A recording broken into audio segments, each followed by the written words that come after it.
रिया के इंटरव्यू पर शेखर सुमन का बयान आया है। पहले मैं आपको बयान पढ़ के सुनाती हूँ कि उनका क्या कहना है, और उसके बाद उनके वो रियल इमोशन जो उन्होंने इस इंटरव्यू के बाद खुद बहुत ऑनेस्टली शेयर किए।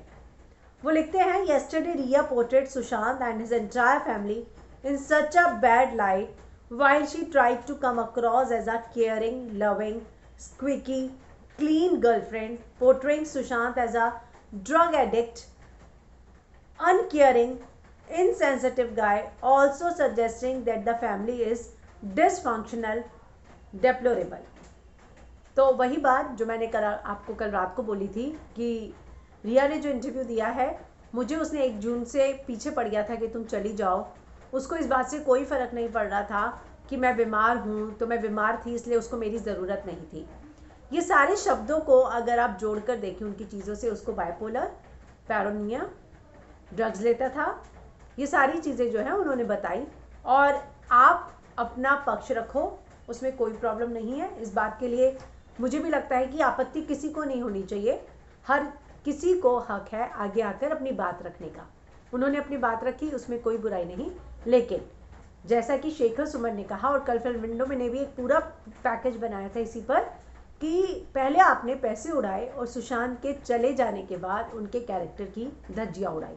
कुछ वही काम रिया ने किया और शेखर सुमन भी वही कह रहे हैं। शेखर सुमन कहते हैं, रिया ने सुशांत को, उसके पूरे परिवार को इतना गलत लाइट में दिखाया है, और वो ऐसा बताना चाहती थी कि वही इतनी केयरिंग, लविंग, उनकी जैसी कोई गर्लफ्रेंड है ही नहीं, जबकि सुशांत इनसेंसिटिव, डिप्रेशन में, उनको हर बीमारी थी, वो तो बल्कि ड्रग्स भी लेते थे। ये सारी चीज़ें थी, उनमें सारी बुराइयां थी, लेकिन रिया उनके साथ डटी रही क्योंकि रिया बहुत अच्छी हैं। कुछ इसी तरह से उन्होंने पोर्ट्रे किया, और वही बात शेखर सुमन ने कही।